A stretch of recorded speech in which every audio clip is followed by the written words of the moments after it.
without blood cancer. But our next speaker is a person who can tell you firsthand what team in training and the Leukemia Lymphoma Society means to him and his family. From the Illinois chapter, please join me in welcoming Dan Plyter. Come on up here, Dan.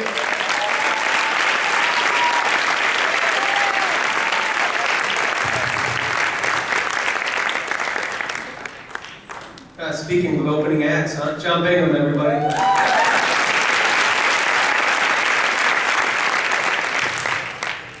Well, good evening. I've run a bunch of Chicago marathons. Used to run by all the purple shirts and I wouldn't think much about it. Life changes a little bit. And tomorrow purple will have my attention, as will the shirt that my wife will be wearing.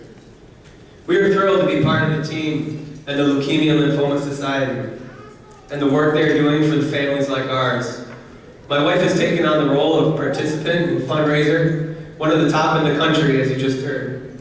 And I wish her luck tomorrow, but she's been so dedicated to her training that it'll just come naturally to come across that finish line.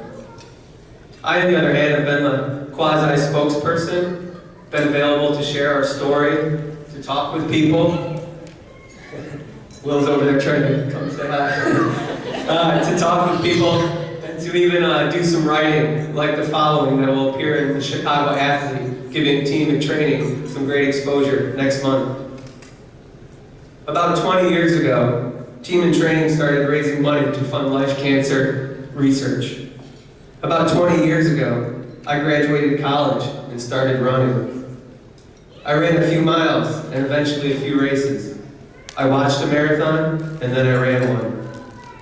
I have since run from Hopkinton Square to Boston, to the top of Pikes Peak and back, from Mount Hood to the coast of Oregon, through Central Park and along Lake Como with a pretty girl I now call my wife. I have crossed the finish line first a few times. I have crossed the start line, but not the finish line a few others. Neither matter because it's a lifestyle, not a race. I have run to make friends and treasure the friends I now run with. I have given running as a gift and trained my dad to run a marathon.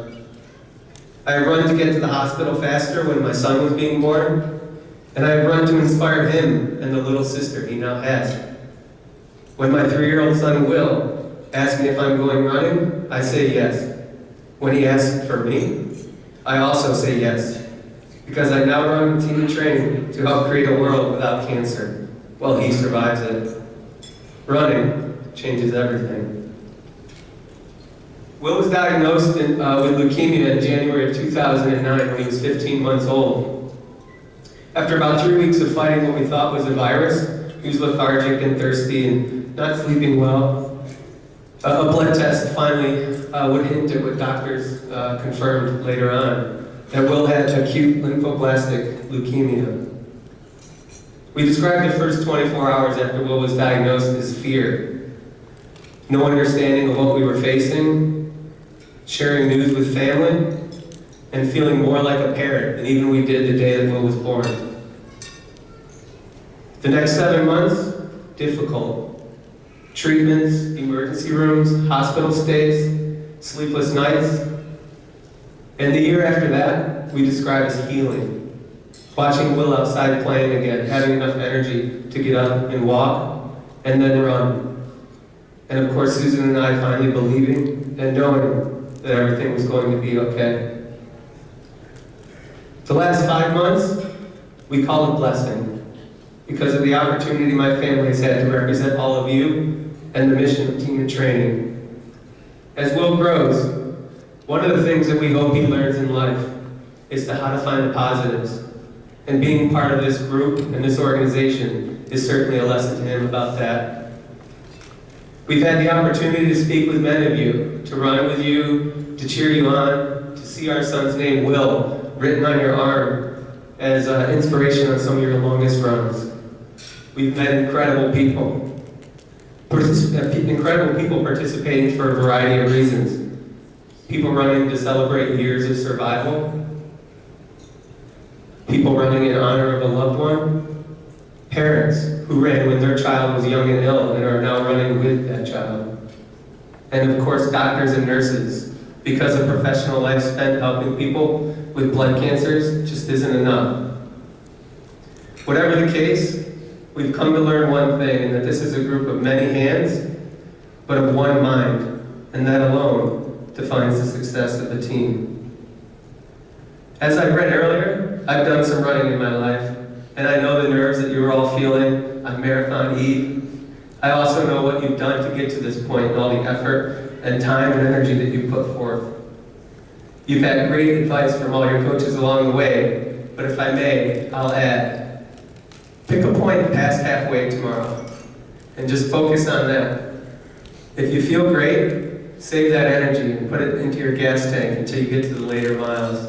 And when you get there and you're tired, start setting smaller goals. Another mile, another water stop, another block.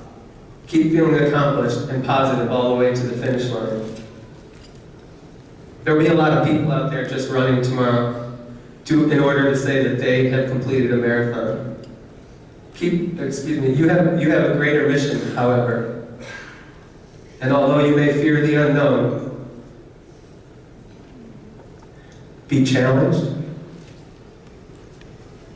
perhaps weary at times, maybe even the desire to quit or to get out.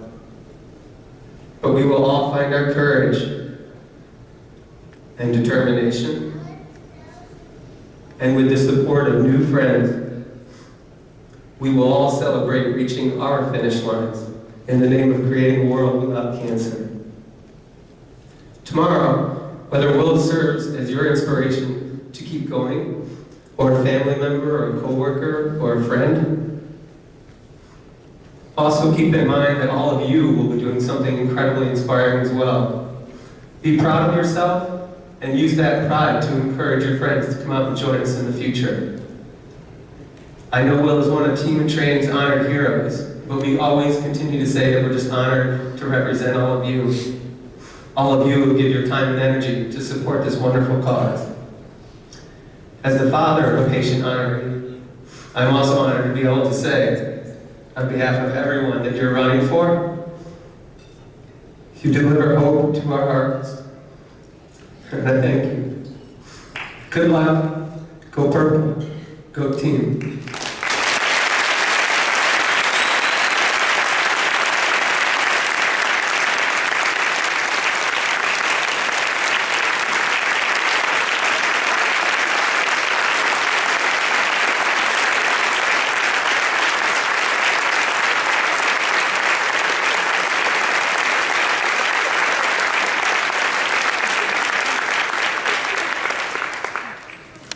Thank you, Dan.